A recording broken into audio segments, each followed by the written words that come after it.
Red velvet cake is the cake of love. It is red in color and velvety in texture. And it has a unique combination of ingredients as well, which makes this cake very special. I've been receiving so many messages requesting for this recipe. So let me share the recipe of how to make this beautiful red velvet cake. I'm Rubina Ibrahim, your cakeist. Let's get started.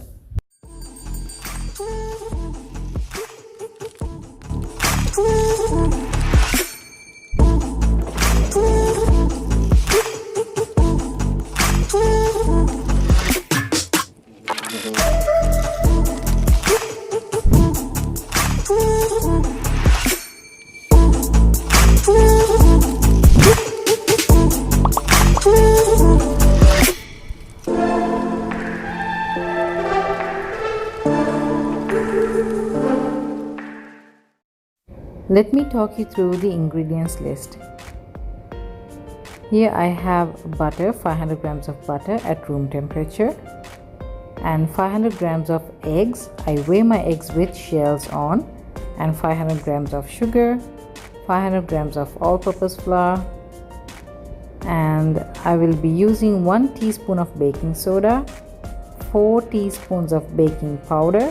So I'm using baking soda and baking powder here, and 2 tablespoons of cocoa powder. Here I have Laban. I'm going to use half a cup of Laban or buttermilk. And here I have 2 teaspoons of vanilla essence, and I'm using 2 tablespoons of red food coloring and 1 tablespoon of white vinegar.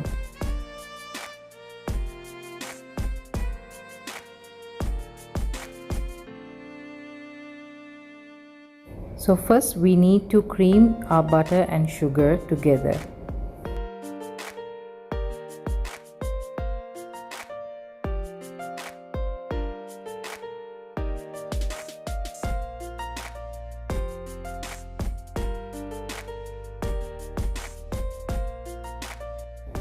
Beat the butter and sugar until the 2 ingredients combines well.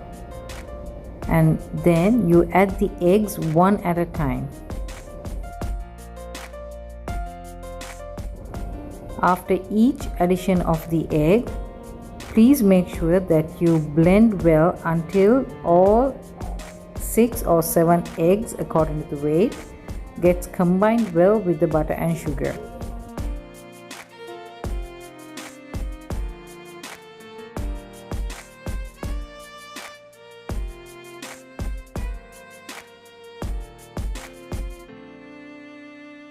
Please don't rush this process by trying to add 2 to 3 eggs at a time. It will not blend the butter and the sugar and the eggs together. So take some time and crack the eggs one at a time.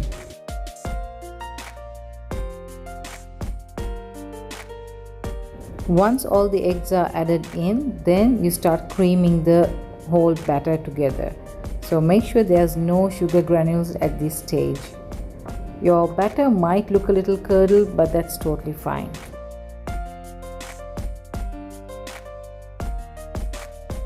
Now we can flavor our batter. Here I'm going to use 2 teaspoons of vanilla essence. Try to use a good quality vanilla essence for this recipe. Now I'm just using a spatula to mix in the batter roughly.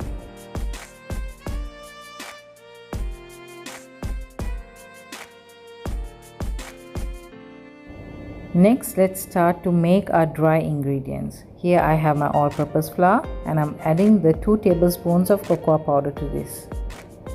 My baking powder,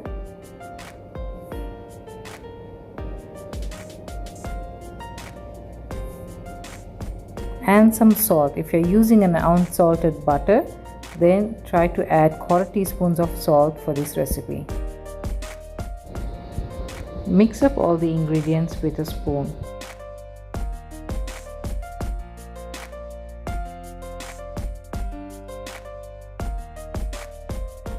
And now I'm going to keep my milk mixture ready. Here I'm using half a cup of Laban, and I'm going to add the 2 tablespoons of red food coloring to this Laban. Now it's time to mix in both the dry and the wet ingredients into the batter. So here I'm using 1/3 of the flour mixture and 1/3 of the laban mixture. Mix the ingredients with a rubber spatula. Just give it a rough mix so that all the ingredients will get wet. Especially the flour should get wet with the batter.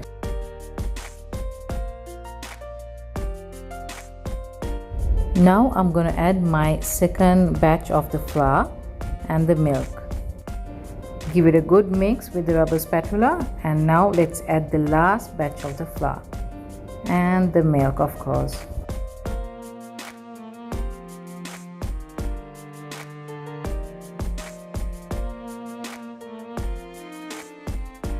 Now let's give it a final fold, and we can swap the rubber spatula to the hand beater. The electric hand beater is going to combine all the ingredients together. Now you see we have a very smooth cake batter. Finally, what we are going to do is the magic portion. We have the 1 tablespoon of vinegar, and I'm going to add 1 teaspoon of the baking soda to this vinegar, and you see it is frothing, right? So immediately when it froths, you have to add it to the cake batter and give it a good mix with your spatula. And this process you have to do it right before you bake the cake.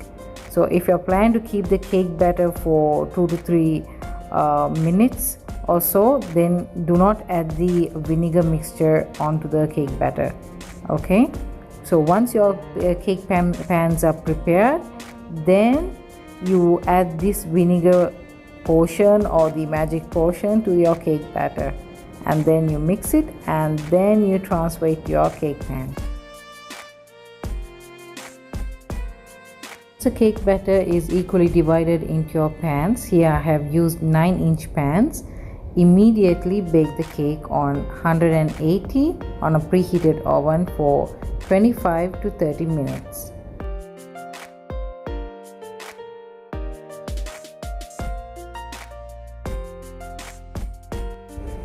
I'm placing my cake pans in the middle rack with my bottom heat on.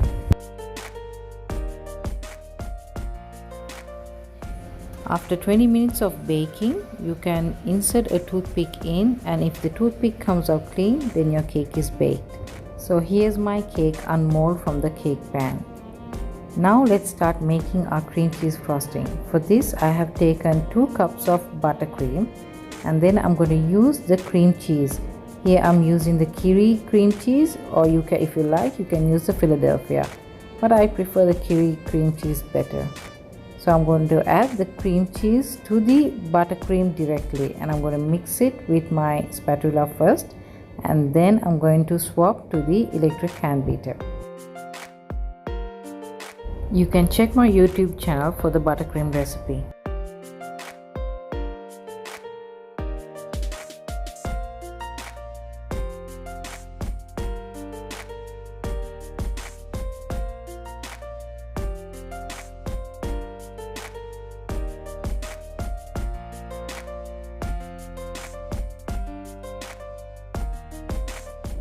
Do not over mix your cream cheese frosting. If you do so, it's going to get runny. We do not want it to happen at this stage. So what you're trying to do is just to combine the buttercream and the cream cheese and get a smooth cream.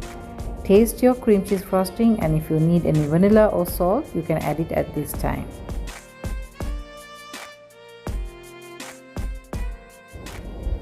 Frosting and assembling the cake is totally up to you. Especially decorating the cake, it's totally your choice. So this is what I did with my red velvet cake.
I'm going to decorate this cake as a naked cake with some rosemary, natural rosemary sprigs and cranberries.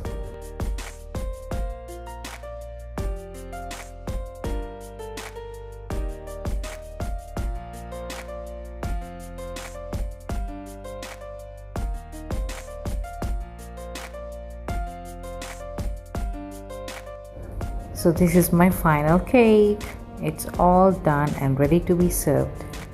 Isn't this pretty? Hope you guys enjoyed my video tutorial. Till we meet again with yet another interesting recipe.